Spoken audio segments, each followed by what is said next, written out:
नमस्कार, आप देख रहे हैं सी न्यूज और मैं हूं ज्योति अरोड़ा। आइए नजर डालते हैं इस वक्त के न्यूज बुलेटिन पर। घाघरा नदी की सहायक नदी छोटू सरयू नदी पर बना जोकरा बांध। घाघरा नदी से 500 मीटर पहले टेकनपुर गांव में जोकरा बांध से 20 से 25 मीटर टूट गया, जिससे पानी काफी तेजी से गांव की तरफ बढ़ रहा है, जिसके दृष्टिगत आयुक्त आजमगढ़ मंडल आजमगढ़ विश्वास पंत एवं जिलाधिकारी राजेश कुमार मौके पर पहुंचकर टूटे हुए जोकरा बांध का निरीक्षण किया। इसी के साथ ही ग्रामीणों को लाने के लिए पर्याप्त नाव की व्यवस्था एवं ग्रामीणों के लिए आश्रय स्थल पर खाने की व्यवस्था की गई। जिलाधिकारी ने कहा कि राहत बचाव कार्य में सभी विभागों का सहयोग लिया जा रहा है। इस अवसर पर अपर जिलाधिकारी वित्त एवं राजस्व गुरु प्रसाद, उप जिलाधिकारी सगड़ी, तहसीलदार सगड़ी, बाढ़ एक्शन सहित संबंधित कर्मचारी उपस्थित रहे। क्या नाम आपका है? क्या है आप? अच्छा, क्या हुआ आपके गांव में? गाँव में सर ऐसा हुआ कि बाढ़ खड़े वाले जो हैं ये इन लोगों के लिए बनाए, रात में वाचिंग वाले किसी को नहीं लगाए थे, रात को सिंचाई वाले नहीं रहे, इसलिए जो है कि मंगा। क्या कितना नुकसान हुआ है? आप कम से कम कई गाँव जो है इससे प्रभावित है। कितने गांव प्रभावित होंगे? कम से कम 15 गाँव ग्राम पंचायत जो है प्रभावित है, ग्राम पंचायत प्रभावित। गांव में क्या स्थिति है? गाँव में सारी स्थिति है कि पानी हट गया है, सारे लोगों का नुकसान बहुत काफ़ी हो गया। सारे लोग पलायन कर रहे हैं? जी सर, पलायन हो रहा है। जी पलायन हो रहा है। चलिए, पूरी तरह बंधा टूट गया, जिससे इस इलाके के हमारे ख्याल से 50 से 60 गांव सब हैं प्रभावित हैं। पूरी गांव में घरों में पानी घुस गया, लोग परेशान हैं, जनजीवन परेशान है। यह घोर लापरवाही है बाढ़खंड की। अगर यह पहले से सावधानी रही होती, सूचना देने के बाद भी 2 दिन बाद भी यह घोर लापरवाही कहा जाएगा। इस नाते इनके ऊपर कोई कार्रवाई नहीं। जनपद आजमगढ़ में जोकरा बांध छोटी सरजू नदी पे बना हुआ है, जो कि घाघरा नदी की एक सहायक नदी है।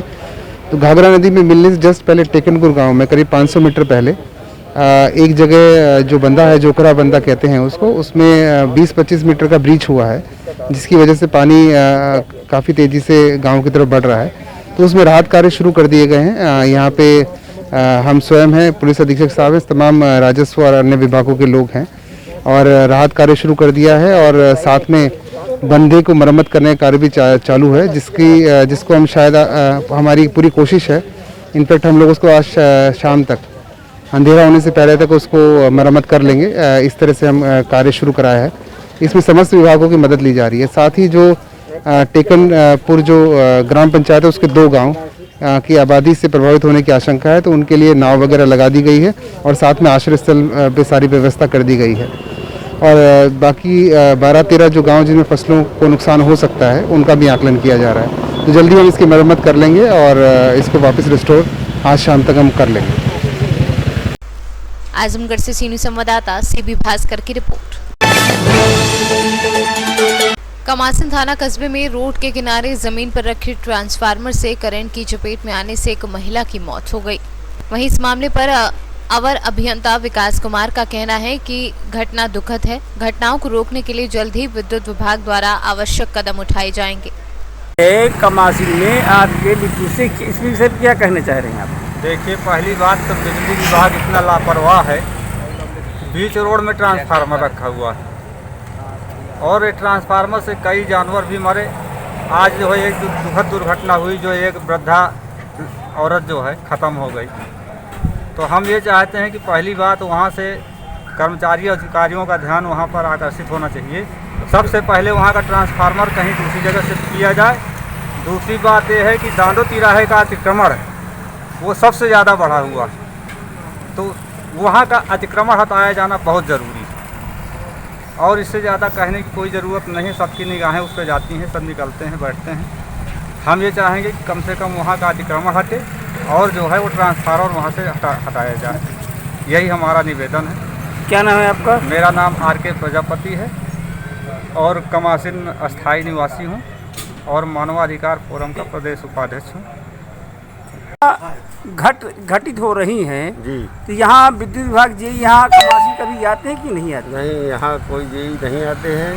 यहाँ जो प्राइवेट संविदा में कर्मचारी लगे हुए हैं वही काम करते हैं। और इस ट्रांसफार्मर से कई बार और घटनाएं हो चुकी हैं। पिछले वर्ष एक गाय भी मर चुकी है।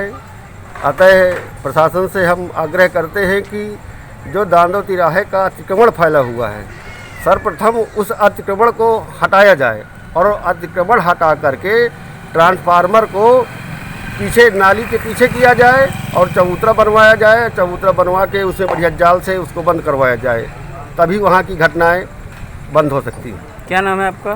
मनोज द्विवेदी, मानवाधिकार मंडल उपाध्यक्ष कमर से। पिताजी का गया नाम था। ये घर से कब बजे निकली थी? एक घर से अब मकान में चली गई रही, आई घर से निकल ही आई है, बस के चली आई है। इसके बच्चे तो नहीं हैं? हाँ, बच्चे नहीं रखे और इसकी परवरिश का कोई सहारा? आमाइन करतन पुकारी।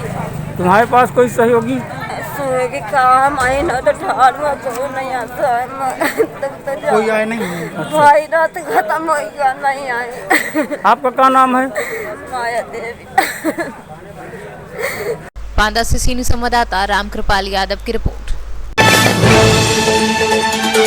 छत्तीसगढ़ के सीतापुर में जीजा के घर बकरीद का त्योहार मनाने आए सनकी साले ने अपने ही पत्नी को किचन रूम में धारदार हथियार से गला रेत कर हत्या कर दी। शाम के समय की घटना है। शब्बीर आलम जो कि सीतापुर निवासी है, जो थाने आकर सूचना या रिपोर्ट दर्ज कराया कि जो कादर खान उर्फ साकिब खान है, जो अंबिकापुर में रहता है, जो इसके यहाँ ईद त्यौहार मनाने के लिए आया था, जो कल दिनांक को ये हसीना बानो को धारदार हथियार से मारकर हत्या कर दिया है। कि रिपोर्ट दर्ज कराने पर थाना सीतापुर में अपराध क्रमांक 111/20 धारा 302 के तहत अपराध पंजीबद्ध कर विवेचना में लिया गया। विवेचना के दौरान आरोपी को काराबेल से गिरफ्तार किया गया और उसके मेमोरेंडम कथन पे धारदार जो हथियार था, हसिया जैसा दिखने वाला पसुला, उसको जब्त किया गया है। सर इसका गिरफ्तार हो गया क्या? हाँ, गिरफ्तारी हो गई है। सर कितना टाइम की बात है?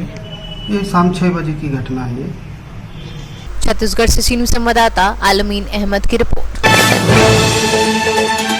श्री राम जन्मभूमि पूजन हेतु श्रावस्ती लोकसभा के 7 मुख्य मंदिरों के पवित्र जल और मिट्टी लेकर पहुंचे पूर्व सांसद दद्दन मिश्रा अयोध्या।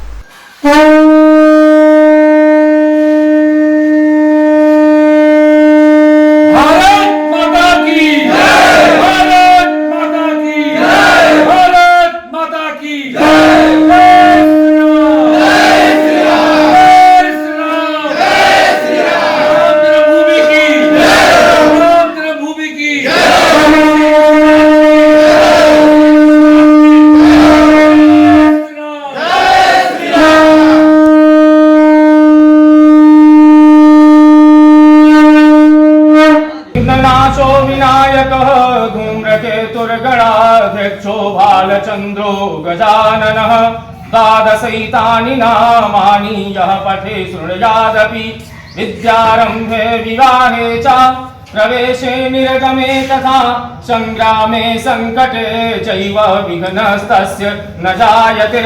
शुक्लाम्बरधरं देवं शशिवर्णं चतुर्भुजं प्रसन्नवदनं ध्यायेत सर्वविघ्नोपशान्तये। पूजन शिलान्यास करने के लिए आ रहे हैं और इस ऐतिहासिक क्षण को चिरस्थायी बनाने के उद्देश्य से, पूरे देश को एकता के सूत्र में बांधने के उद्देश्य से, पूरे देश के धार्मिक पौराणिक ऐतिहासिक स्थलों की मिट्टी और जल को संग्रहित करके उसमें समाहित करने का काम किया जा रहा है। ऐसी स्थिति में हमारे श्रावस्ती का भी पौराणिक ऐतिहासिक और धार्मिक महत्व रहा है।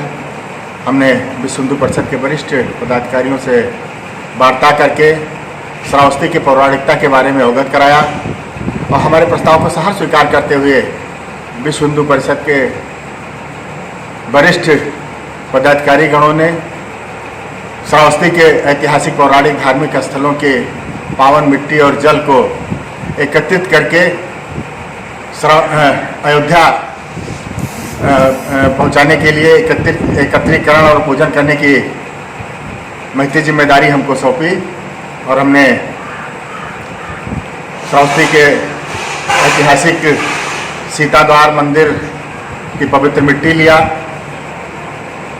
सीताद्वार के पौराणिक झील का जल लिया, जिस श्रावस्ती भगवान बुद्ध की पावन तपोस्थली रही है। महात्मा भगवान गौतम बुद्ध ने जिस पीपल के वृक्ष के नीचे तपस्या की थी, आज भी वो 2600 साल पुराना पीपल का वृक्ष मौजूद है, एसआई के संरक्षण में है। उसके नीचे की पवित्र मिट्टी लिया। जैन धर्म के तीसरे तीर्थंकर भगवान संभवनाथ की जन्मस्थली भी है श्रावस्ती, उनके जन्मस्थान की मिट्टी संग्रहित किया गया। जैसा कि हम सब लोग अवगत हैं कि पांडवकालीन प्राचीन शिव मंदिर विभूतिनाथ, जिसका अलग पौराणिक महत्व है, वहाँ की भी पावन मिट्टी और जल को संग्रहित किया गया। देवी पाटन एक माँ दुर्गा के 51 शक्तिपीठों में से एक है। देवी पाटन की पावन मिट्टी और वहाँ के सरोवर का जल संग्रहित करके आज विधिवत पूजन अर्चन करके विश्व हिंदू परिषद के जिम्मेदार पदाधिकारियों को सौंप करके अयोध्या के को रवाना करने का सौभाग्य हमको प्राप्त हुआ। जिस प्रकार से मर्यादा पुरुषोत्तम भगवान श्री रामचंद्र जी ने गिलहरी को भी रामकाज करने का सुअवसर प्रदान किया था, मैं समझता हूँ कि उसी गिलहरी के भांति हम राम भक्तों को भी एक अवसर प्रभु राम ने उपलब्ध कराया है। इस बात को लेकर के हम सब लोग बहुत ही आह्लादित हैं, प्रफुल्लित हैं। जय श्री राम। श्रावस्ती से सीनू संवाददाता रमेश गुप्ता की रिपोर्ट। तृणमूल के पूर्व प्रमुख की गुटबाजी के कारण मारा जाना था। मृतक की पहचान बांकुड़ा के विष्णुपुर थाना अंतर्गत बेलियारा गांव के शेख बाबर अली के रूप में की गई। इलाके में तनाव के चलते भारी पुलिस बल तैनात किया गया। स्थानीय सूत्रों के अनुसार उलियारा ग्राम पंचायत के पूर्व प्रमुख और वर्तमान प्रमुख बेलियारा गांव से हैं। दोनों पक्षों के अलग अलग समूह हैं। ये आरोप लगाया गया है कि दोनों पक्षों के बीच लंबे समय से शीत युद्ध चल रहा था, जिस पर सत्ता पक्ष के गुट क्षेत्र पर शासन करेंगे। कल रात उपद्रवियों के एक समूह ने स्थानीय जमीनी स्तर के कार्यालय पर हमला किया। बम विस्फोट के अलावा उपद्रवियों ने पार्टी कार्यालय में भी तोड़फोड़ की। इसके तुरंत बाद उपद्रवियों ने पार्टी कार्यालय से दूर तृणमूल पार्टी के पूर्व प्रमुख शेख बाबर अली के घर पर हमला किया। उनके घर पर बमबारी की गई। अपनी जान बचाने के लिए बाबर अली ने बगल में हाजी के घर में शरण ली। तभी बदमाशों ने हाजी के घर का दरवाजा तोड़ा और प्रवेश किया और शेख बाबर अली को मारकर घायल कर दिया। वहीं घटना में शामिल होने के संदेह पर पुलिस ने 5 लोगों को गिरफ्तार किया है। बांकुड़ा जिला तृणमूल कांग्रेस के अध्यक्ष और राज्य मंत्री श्यामल संतरा और विष्णुपुर नगरपालिका के अध्यक्ष मौके पर मौजूद थे। बांकुड़ा से सीनू संवाददाता मोहम्मद शाहजहां अंसारी की रिपोर्ट। इस वक्त के न्यूज बुलेटिन में फिलहाल इतना ही। देश और दुनिया की तमाम बड़ी खबरों के लिए आप देखते रहिए सी न्यूज। हर खबर आपके साथ, आपके हाथ।